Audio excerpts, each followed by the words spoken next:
trouxer à nossa memória no momento em que nós precisarmos dessa palavra. Amém?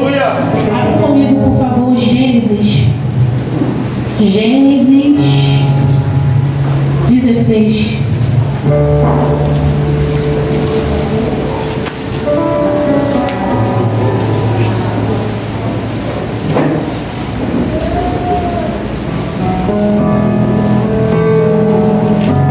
Aleluia. Gênesis 16 diz assim: Ora, Sarai, mulher de Abrão, não lhe gerava filhos, e ele tinha uma serva egípcia, cujo nome era Agar. E disse Sarai a Abrão: Eis que o Senhor me tem impedido de gerar.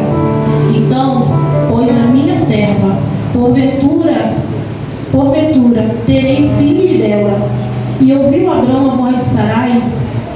Assim tomou Sarai, mulher de Abrão, a Agar, egípcia, sua serva, e deu-a por mulher a Abrão, seu marido, a fim de 10 anos que Abrão habitava na terra de Canaã. E ele entrou a Agar, e ela concebeu, e vendo ela que concebera, foi sua senhora desprezada aos seus olhos.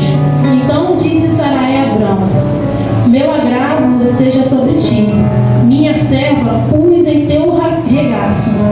Vendo ela agora que concebeu, sou menosprezada aos teus olhos, e o Senhor julgue entre mim e ti. Só aqui, pode se sentar em nome de Jesus. Aleluia, louvado seja o santo nome do Senhor. É um texto muito conhecido, né? Sobre a promessa a qual o Senhor já tinha feito sobre a vida de Abrão, que ele seria pai. E passado o tempo, Sara não concebia. E muitas das vezes na minha e na sua vida há uma promessa. Só que o teste do tempo na vida do crente é terrível. Quando o Senhor ele vem sobre nós e envia um profeta e fala que grandes coisas tem ele a fazer na minha e na sua vida, a ansiedade humana grita. E aqui não foi diferente, irmãos. Ela já era avançada de idade. Quantas pessoas aqui não têm o sonho da sua família, não têm o sonho de crescer, de multiplicar? Hoje em dia está moderno, né? As mulheres optam em até tirar o útero porque não querem gerar. Mas estamos falando aqui de uma época onde o Senhor, ele provia, era um povo próspero, um povo onde o Senhor abençoava e tinha agrado na família. Hoje as coisas estão totalmente diferentes. Então, quando ela, na verdade aqui ela chama ela de serva, minha serva. Então, o servo ele obedece o seu dono. Ela poderia dizer não? Poderia dizer, mas aqui ela era um voto vencido, ela estava ali para servir Sarai. Então, quando ela concebe esse filho, o posicionamento dela muda. Mas eu acredito também que as coisas dentro da casa começam a mudar na noite da concepção. Porque qual mulher vai ficar feliz e ver outra mulher sair do leito do seu esposo? Por mais que fosse do agrado dela, aconteceu. Alguma coisa aconteceu. Aleluia. E passado-se o tempo, começou ali um conflito entre mulheres em posicionamento. Eu acredito que vieram as dores, as cólicas, os enjoos. E outrora eu era serva. E automaticamente eu estou sendo servida, porque eu estou gerando. Estou gerando algo que vai mudar a história da vida daquele homem. Como vai ser o comportamento dele quando a criança chegar? Será que ele ainda vai me amar da mesma forma? Será que ele ainda vai cuidar de mim da mesma forma?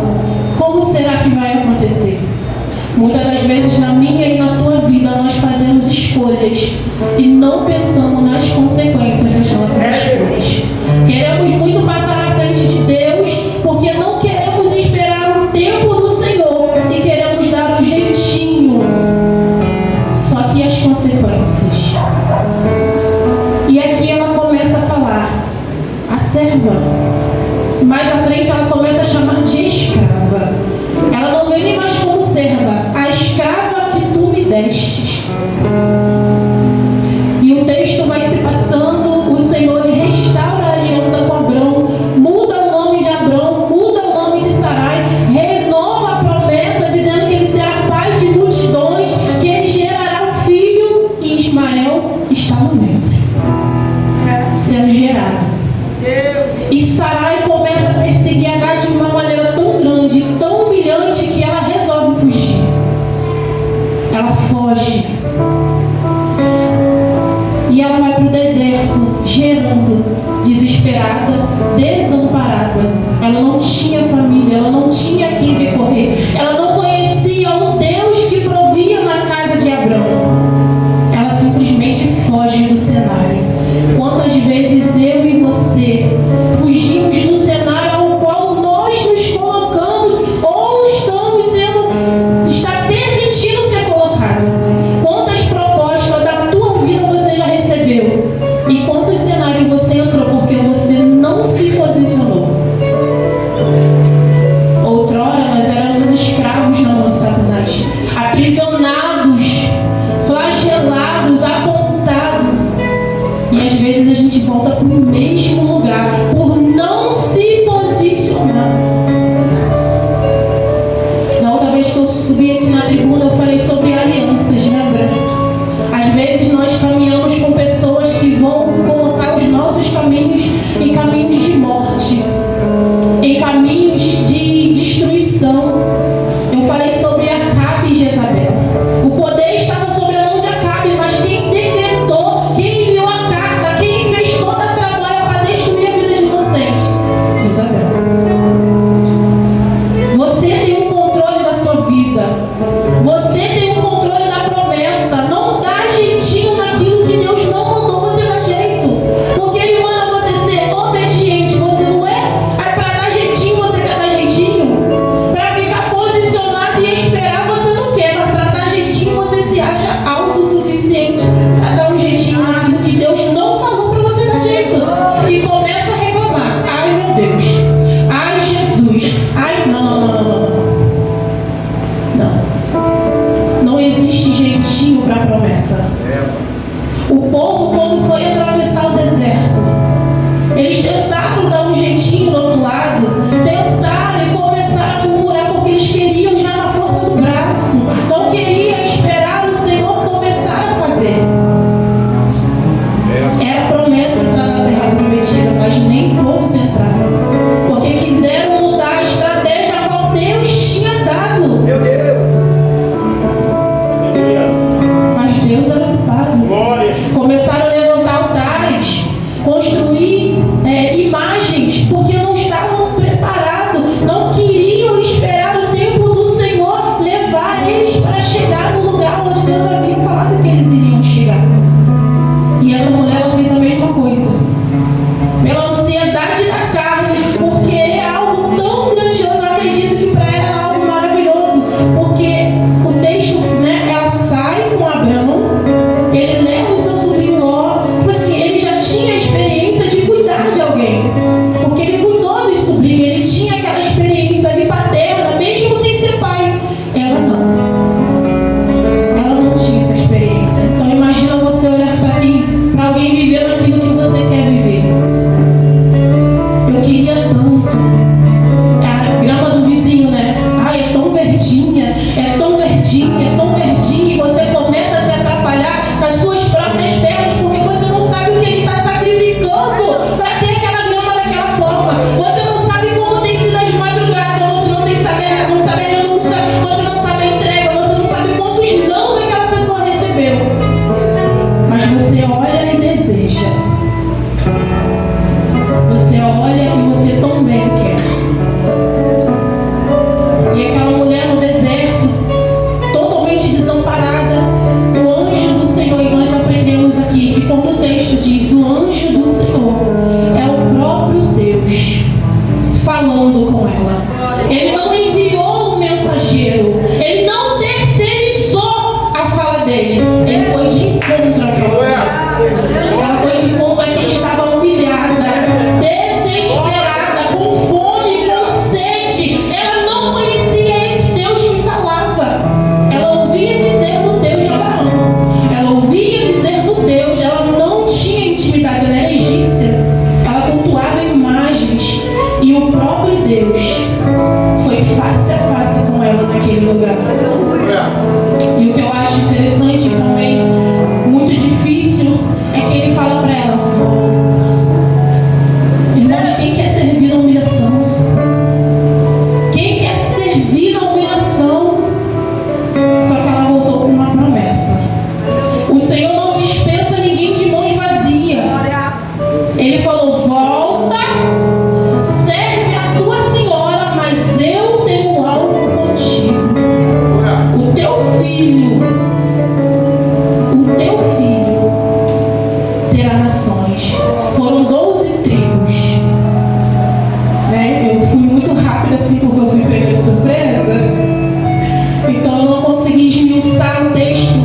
totalmente, mas eu fiquei impactada, e muitas das vezes nós, que já temos a experiência com o Espírito Santo, quando o Senhor ele requer de mim, de você, desce mais.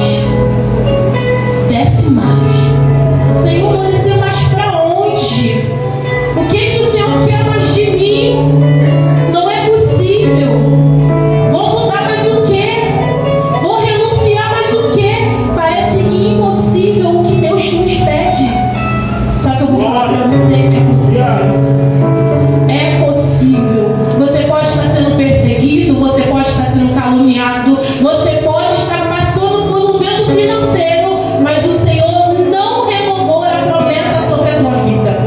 Se Ele falou que vai salvar, Ele vai salvar. Se Ele falou que vai abrir a porta, vai abrir a porta. Mas se ainda não aconteceu, porque está faltando algo. Está faltando. Nesse caso aqui, faltou humildade. Humildade. Muitas das vezes, dentro do tempo, irmão, está faltando humildade. Humildade para pregar, humildade para dar lugar, porque eu sou mais profeta, porque eu louvo mais, porque eu canto mais. E às vezes tem dons e talentos, mas a glória do Senhor não desce. Não desce.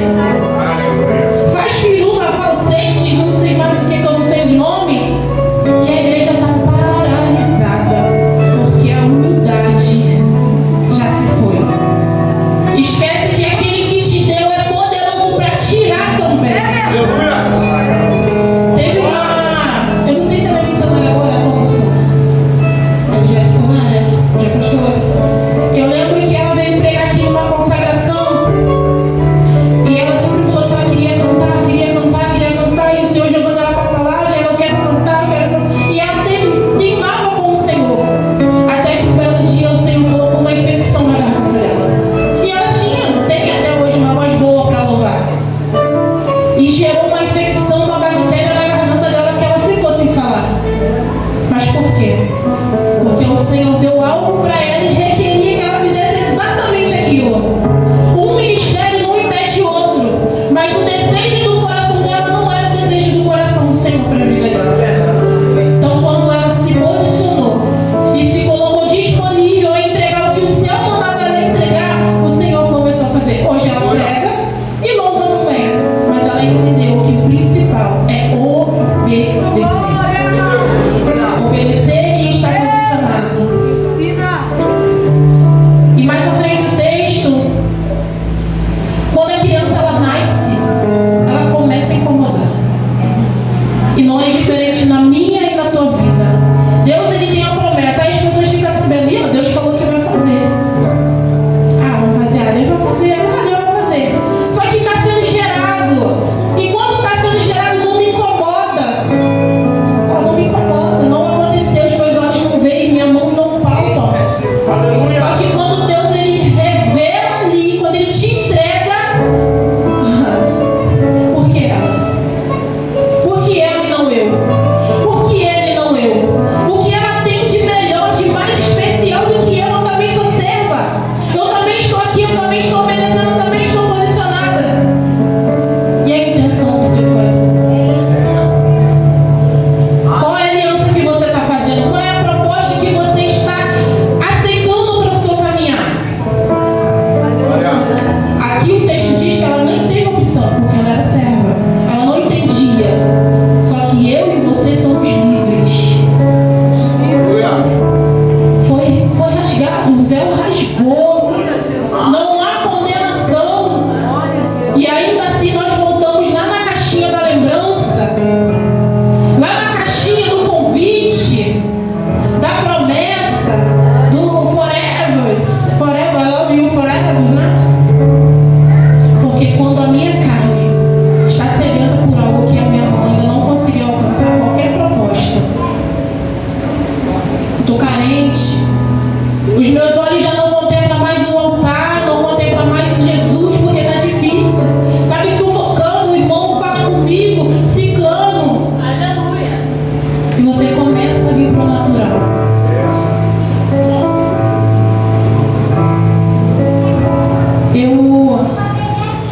Essa semana eu passei passei por uma experiência, eu compartilhei com a diaconisa Simone, muito interessante, sobre posicionamento, conduta e mudança, né?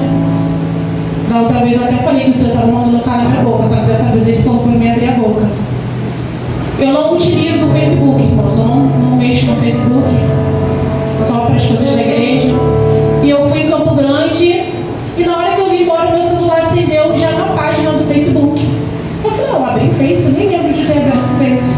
E automaticamente ali apareceu uma postagem da minha irmã, um texto enorme. Eu fui ler o texto sobre o que se tratava. E ali ela estava denunciando um rapaz que postou a foto do filho dela junto com o neto dela. E ela questionando que não autorizava, que era uma criança. Só que a minha irmã, ela não é cristã. O lar dela não é um lar cristão. E ali havia muitas palavras, né, chulas, palavrões e tal. E eu li o texto dela, fui lá na página do rapaz, li o texto do rapaz, entrei nos comentários. E muita gente fermentando, incitando ódio. Vai na boca, vai não sei aonde, e vai na delegacia. Muita mensagem de ódio, fermentando ali a discussão. E eu entrei, eu li, eu falei, Jesus, o que eu faço? Não, eu nem pensei em falar pra minha irmã. Aí eu fui lá no comentário, e no texto do rapaz ele fala muito sobre respeito. Porque assim, meu sobrinho gosta de fazer negócio de grau. E uma dessas situações, o filho desse rapaz atravessou a rua correndo. E o meu sobrinho atingiu a criança. Só que ele prestou socorro, tal, há 1 ano atrás. E essa semana o rapaz resolveu repostar, acusando e tal, não sei o que, enquanto eu tô entendendo, porque na época meu filho correu e gerou aquela confusão porque ele achou que meu sobrinho teria que continuar dando total assistência até os dias de você não machucou a criança assim gravemente. E ele, não, eu não aceito, porque são um bando de. Vai falando isso de nome aí, pejorativos. E eu fui uma mensagem e coloquei assim: olá, senhor fulano, venho aqui com todo respeito em ambas as partes, respeito a opinião de todos vocês. Só que, mediante a fala do senhor fulano, que enfatizou a palavra respeito, eu quero aqui também pedir respeito sobre a sua fala. Aqui é um menor de idade, aqui é uma mãe. Assim como o senhor está sentindo a sua dor, tem uma mãe que sente uma dor também. Só que ela não tem sabedoria para poder verbalizar com o senhor de uma maneira educada, de uma maneira a qual o senhor quer ser cuidado, tratado.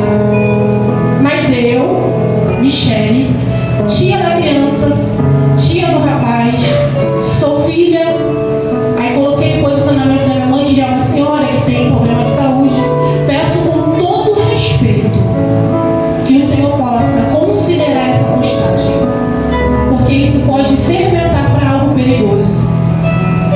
E deixei a mensagem lá. Vim para a consagração, adorando ao Senhor e tal. E quando eu cheguei em casa, já quase 8 horas da noite, começou a entrar a notificação no meu celular. E o rapaz entrou em contato comigo e falou assim: por causa da senhora, da forma que a senhora falou comigo, eu vou tirar a postagem. Ele só queria respeito. Ele só queria uma palavra de conforto para o coração dele. Ele não pediu nem muita coisa. Ele só queria respeito. Aí meu sobrinho leu o texto, entrou em contato com o rapaz e se comprometeu a fazer uma manifestação para que nunca mais naquela rua acontecesse esse movimento de grau. Olha só como é que Deus faz. Um posicionamento na hora certa, no momento certo. Irmãos, quem era eu? Quem era eu? Mulher de lábios impuros. Irmãos, eu falava palavrões, só Jesus. Só Jesus. Aí eu compartilhei com a diaconisa Simone que hoje eu falo aquilo que Deus quer que eu fale. Porque se fosse da minha vontade, é meu sangue. Eu também falaria com ele no mesmo nível que minha irmã estava falando. Estava doendo em mim, meu sobrinho, meu sangue, minha mãe passando mal, minha irmã passando mal. Eu desceria ao mesmo nível. Só que o Senhor colocou um novo cântico sobre os meus lábios. Me mudou de um cenário de morte, um cenário de rejeição.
É isso que o céu me deu para falar, essa experiência a qual eu passei, e voltar a dizer: cuidado com as alianças, cuidado com os sims que vocês estão dizendo. É só o céu, irmão. O meu alvo, o teu alvo é o céu. Salvação individual